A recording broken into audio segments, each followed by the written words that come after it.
Welcome to Charts and Trading, dear friends. We are on the first episode of this particular channel, and I just wanted to welcome everybody to this channel. The purpose of this channel is, first of all, by no means to be used as a financial advice platform. The purpose of this channel being created was to be a place where we post financial market analysis videos. So we're analyzing the financial markets and the instruments in the financial markets, and were drawing out of the principles of economics, drawing out of my background in economics. I'm an economist by profession, and it is from that perspective with which I am understanding and viewing the financial markets. And the main particular ways in which we're going to be analyzing the financial markets, which I'll put up right now, is we're going to be analyzing the financial markets through the economic principles of, sorry about that, just give me a moment to render this there. Okay, so we're going to analyze the markets through the economic principles of supply and demand. Now, supply and demand basically means it is a term that is used to describe the activity of buyers and sellers in the market and how they are participating with and against each other in the markets. But most likely it is with each other. In other words, supply and demand operate on a cooperative basis. They operate in sync with each other. And that is why even in the financial markets, that is the perspective that we are drawing out of, is that in the financial markets, there are instruments that exist, and these instruments exist to provide a means for people to make leveraged income, in other words, capital gains income, out of trading these particular instruments from either the appreciation of price of these instruments or the depreciation of price. So they make profit from the appreciation of price when they're buying those particular instruments on a day trading basis, and they're making profit when on a depreciating basis when they are selling that particular financial instrument. And when they're analyzing these financial instruments, or day trading these financial instruments, they're doing it with a perspective of how they value that particular instrument. So they'll either value it from an appreciating point where they see value in something and they'll continue to buy it, or they see the value of this particular instrument depreciating for whatever reason, and for that reason they'll start selling that. So supply and demand is the economic principle that governs how all markets function, and it also governs how the financial markets function. So supply and demand are the ways in which we're going to be providing that analysis. And then the way in more detail that what we're actually going to be analyzing supply and demand is what is known as order flow. Now, order flow just basically means the flow of orders in and out of the markets based on people's incentive and people's interest in that particular instrument. So order flow basically describes the buy and the sell orders and the ways in which they're flowing in and out of the markets. Okay, so that's how we're going to be analyzing supply and demand. So now how we're going to be analyzing order flow is through a term known as price action.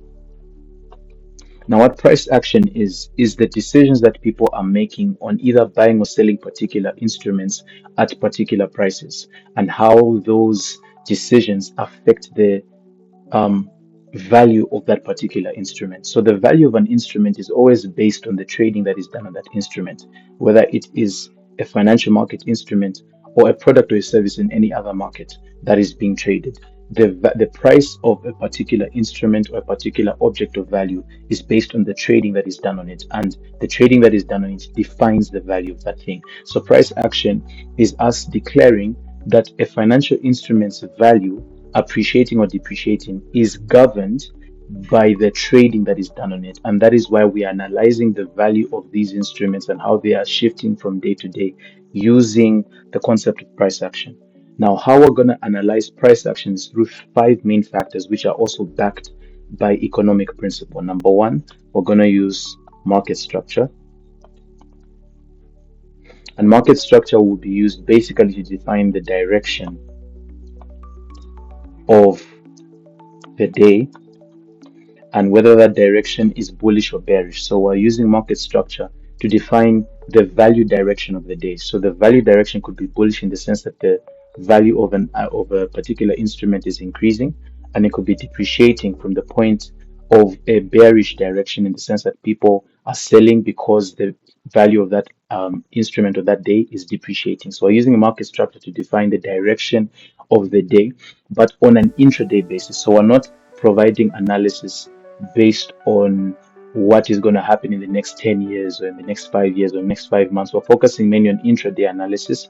And once again, I repeat, this is not to provide an incentive for you to buy or sell something. We're not buying or selling anything. We are just enthusiasts of the financial markets. We're passionate about analyzing these markets because we just love what they represent and we love how they function. So we are fans of the financial markets, or students of the financial markets, and we study them from a point of passion and not necessarily from a point of profit. Obviously, this YouTube channel is a platform that we're using because that is a platform that is a search engine for people to get information about whatever it is that they're looking for. So if you're someone who's an enthusiast and shares our passion for analyzing the financial markets, and whatever you do with that analysis is purely up to you. People you do that analysis for the sake of just information.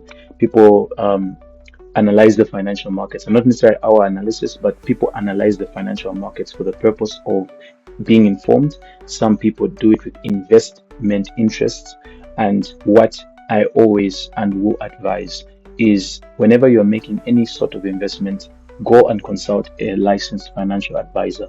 Let that person be the one to give you formal advice on what to do as it relates to your money. As it relates to the information that you're coming across, it is also up to you to vet the information that you're getting. So this information is a set of information among many other pools of information that you get about the financial markets. There are a lot of channels on trading. There are a lot of channels on the financial markets, analyzing them. There are a lot of channels because YouTube is just that platform where people will share that perspective. So we are here coming with that perspective as well, to share what we understand about the financial markets. And however you benefited, our goal is that your benefit from this channel is to get an understanding of how economics functions in the financial markets. So with that being said, firstly, we look at market structure to derive the intraday direction of the day. And then the second thing that we're looking at is that we're looking at volume. And volume is to describe the capital, is to describe the commitment of trading activity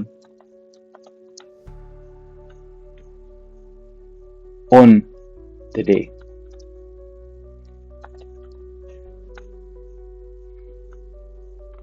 So we're using volume to derive the commitment of trading activity on the day.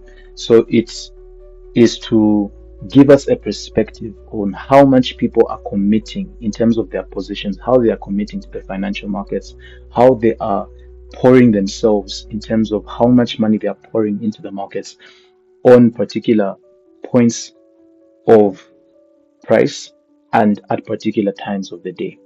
So that is what we're using volume to derive. And then the third thing that we're going to use in terms of understanding order flow and understanding price action specifically is that we're trying to we're going to use volatility. And what volatility basically describes is the price reaction from trading activity on the day, right? Every time trading activity takes place, it directly affects the price. If people are buying, the price is going to appreciate. If people are selling, the price is going to depreciate. And that is how closely linked decisions are to the price of a particular instrument. Okay, so after volatility is being established, right, the next thing we're going to look at is liquidity. Now, liquidity, the reason why we're using liquidity is basically an economic principle that describes the ease with which a price, like the ease with which transaction can take place at a particular point in time without affecting the price. So we use this specifically to describe the price interest of the day. What price is interesting people? Because the price of interest will be the price that people are going to transact at, because they know that at that price, if I buy or sell at this price, whatever trading that I do is not going to immediately impact the price. So it is a reliable price for me to enter into the markets, and it is a price for me to enter into the markets with the expectation that whatever direction of the day was set from the commitment of trading activity on the day, based on confirmed by the price reaction of that trading activity, I'm expecting that this price is liquid enough for me to enter into the markets, for me to get a correct alignment with the direction of the day, the commitment of the day, the price reaction of the day, so that I can profit from that. That is what a trader would be thinking about. And that is what hedge funds and financial markets would be thinking about when they're entering. They're trying to see prices that are liquid, prices that are providing opportunity. So we're going to use liquidity specifically to analyze the price interest of the day. Then the fifth thing, which is the final thing that we're going to look at, which is what's going to now define the overall selection of of POIs, prices of interest or points of interest, is equilibrium price. So equilibrium price, it gives us a narrative of the continuation narrative for the day. Or let me just put it as the pattern of trading activity on the day. The pattern of trading activity on the day. So the point of equilibrium price is that it describes how the forces of supply and demand meet at specific prices for the purpose of transacting. That at a particular price point, from an economic perspective, there is this concept, and I'll just draw it out here. I'm sure if you've studied economics, you've probably seen this before, is that you have a graph. You have a graph that goes to describe price on one axis and the quantity of goods being sold on another axis. Now, I won't go into that because this is not an economics channel, but the concept is that the forces of supply and demand are meant to meet at a particular point. And this particular point here is what will be known as equilibrium price.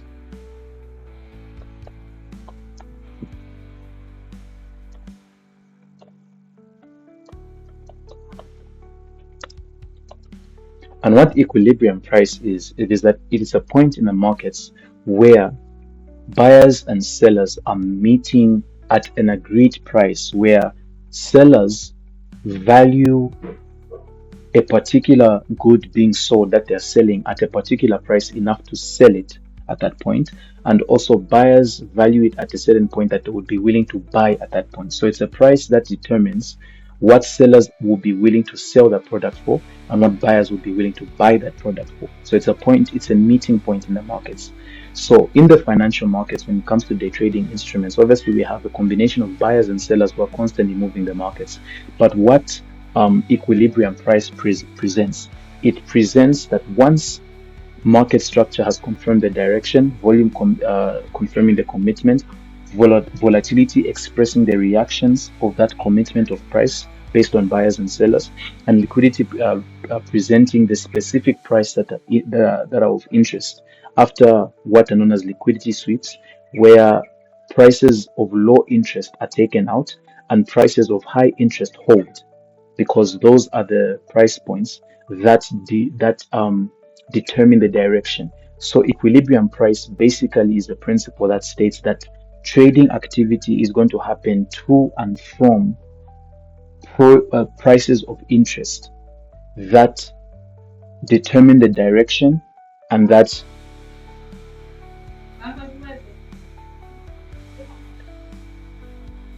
so the concept of equilibrium price basically states that prices of interest are going to attract certain patterns of trading activity.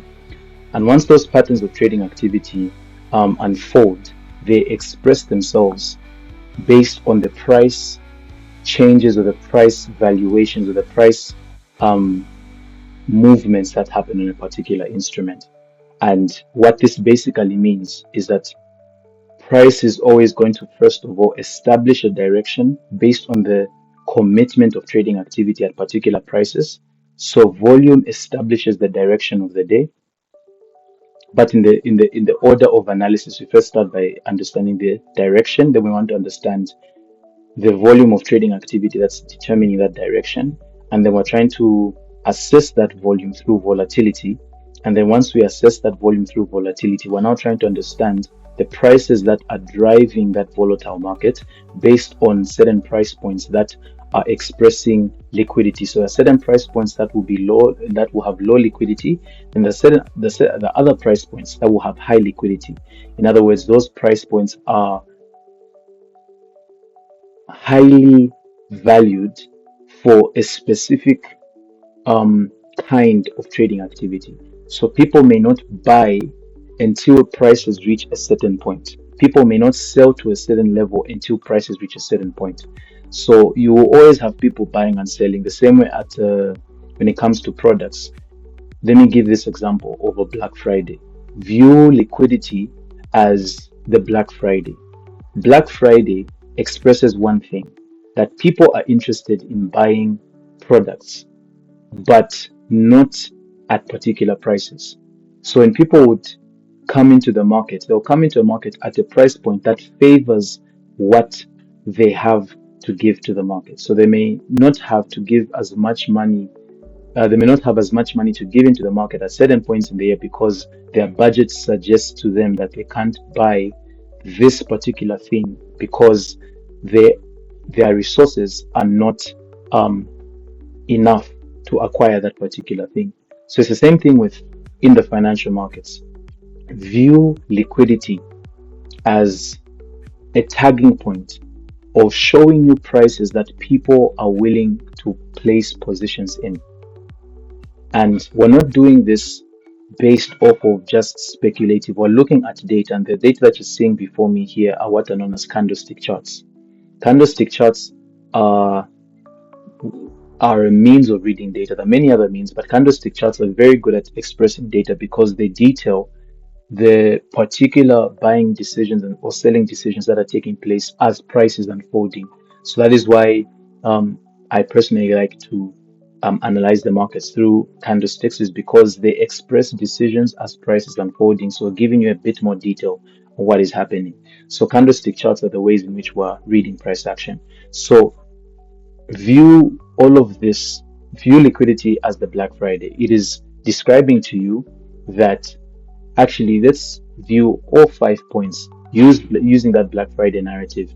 This basically shows us that whatever it is that people are doing on a particular instrument is driven by the direction that they have set based on the value direction, volume based on the commitment of trading activity that they have, the price reaction, the price interest, and the pattern of trading. So people are not going to just buy um, any instrument at any time. They are very specific with their investments. Why? Because their resources are scarce. So because their resources are scarce, hedge funds have limited resources in terms of, it may be a huge amount of resources, but even their heavy amounts of capital is still limited. When they're trading clients' capital, when banks are trading clients' capital, it is still limited. It's not unlimited. So they only have so much to invest in the market or to trade in the market with. So they are going to do it at specific prices. They're going to do it with specific intentions. So our point of view in analyzing the markets is to react to what people are doing in terms of how they are investing and how they are trading, and seeing what narrative the market itself is telling. So the difference between what we do and probably what a financial advisor would do is that an advisor will tell you what to do. We are just telling you what the market is doing in response to what people who have financial intentions are doing in the market. So focus on what the market is doing versus on telling you what you to do in the market. So that's the difference between charts and trading and the financial advisor. We're telling you what the market is doing, and whatever you do with that information is really up to you. So we hope that this is providing a perspective of how we're analyzing the financial markets and the different instruments. I'm sure you can see the list here. This is particularly is a gold instrument that basically tracks the value of gold against the US dollar, and it is an instrument in the financial markets. We also have gold futures here as well, which is also a financial instrument in the markets. We also have forex instruments as well that track how certain currencies are being valued against the US dollar. Why the US dollar? Because it's the most highly traded instrument in the world, and also it is the most valuable um, currency in the world. Not the most traded instrument, but the most traded currency. Sorry about that. So it's the most traded currency and the highest value um, in terms of the liquidity that it provides. There are many factors, you can research them, but the US dollar is a benchmark of value in the world. It is what is transacted the most in business transactions. It's what people would use to purchase, and also it is what people use to value something. They would value it against the dollar and see what that actually means in monetary terms. So we have euro against the US dollar. That is an instrument. We have USDJPY against the yen. That is also an instrument. Then we also have stock instruments. This is the US 100, which basically is the Nasdaq 100, tracking the top 100 companies in the US. We also have the Dow Jones here, which tracks 30 blue chip companies or 30 established companies in the US, and hence becomes a benchmark of value for the US economy. And we also have the S&P 500. I just didn't put it here because I wanted to keep this list concise. And then we also have the crypto market. Crypto market as well is a market that is engaged in, and people buy or sell um, these digital currency now because it's becoming an instrument of value. So all this to draw out of the narrative that whether you're looking at commodities market, this may be like gold is commodities, whether you're looking at the currency market, whether you're looking at the stock market, whether you're looking at the crypto market, or whatever other financial instruments exist, they will function based off of the laws of economics, because economics defines how markets operate. And that's the difference between someone coming and saying we're using a star gazing strategy, or people using astrology to analyze the financial markets. We are looking at economic principles, and we're deriving those economic principles not even from the point, because also in the financial markets there are two kinds of analysis. We have fundamental analysis, where you're analyzing purely the economy and the factors that affect an economy: interest rates, inflation rates, understanding unemployment rate, all of these things. They're using those factors to understand the state of an economy. And then there's what is known as technical analysis, where you're analyzing the buying and selling activity as it is unfolding. So we are focusing more on the technical aspect, and that is why you haven't seen any um, information that has to describe anything other than the technical data. Whenever you're opening up a video on our channel, you're always going to see these charts, the candlestick charts that express buying and selling as price is being printed out and as buying and selling is unfolding. There are other channels who may provide a bit more of a bit more detail on analyzing the fundamental side and telling you what's happening in the economy, what Jay Powell's Fed interest rate decision is, what that is going to do in affecting the financial markets, and how that is going to unfold, what that means for jobs. The platforms that are like that, Bloomberg, Yahoo Finance, all of these good platforms that focus on that. But this particular channel is specifically focused on analyzing trading activity as it is unfolding on an intraday basis, not for the purpose of forecasting, but we're just trying to understand the narrative as the day presents itself. So I hope this video has provided some clarity and just a good introduction of what charts and trading will bring to the markets. It has truly been an honor to serve this information to you, and I hope that you enjoy the rest of your day. Otherwise, looking forward to all the videos that are coming ahead. It's going to be a great journey. It's going to be a great time analyzing the financial markets. And once again, I will mention this as much as I need to, because I know how important it is for me to say this. We are not providing financial advice. We are analyzing the markets, and we're giving information based on the analysis that we have. And the analysis is not predictive analysis, it is reactive analysis. We're not telling you what to do in the market or what's going to happen in the market. We're reacting to the economic narratives that are taking place in the markets. And I am personally drawing this out of my training in economics. I got an economics degree from a top 100 university, and that is the information that I'm bringing. I'm not going to mention the university because I just like to keep my privacy like that, but that is what I want you to understand. That is what I want you to see, is that this platform is specifically for analysis, information purposes only, not for investment purposes, and not that we're selling anything. And for more information, where we do have what we call a series that went on a deep dive on understanding how to analyze supply and demand. And we posted that series on Wealth Economics. You can just type Wealth Economics, but instead of after NO, instead of MICS, it's MIX. So Wealth Economics, we have a charts and trading series there. We posted Wealth Economics is a channel dedicated to analyzing or providing series that tackle different markets and how to analyze them.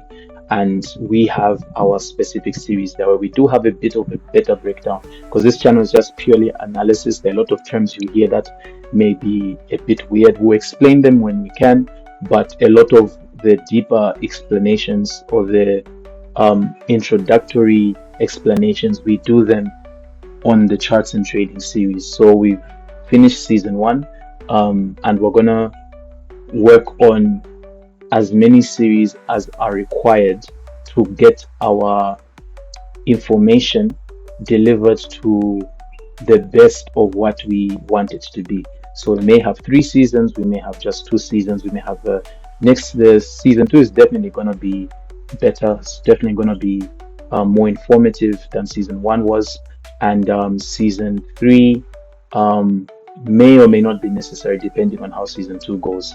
So we hope that this has given you guys a direction of what this channel is about, and I trust that you are all going to have a great day. But otherwise, I wish you all a big God bless you.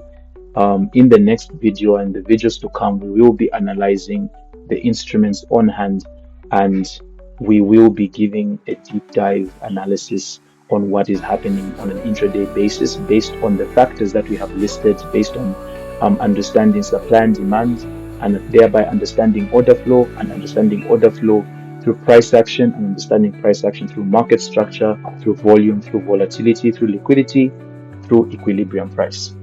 Otherwise, dear friends, God bless you all. Have a great one. Cheers.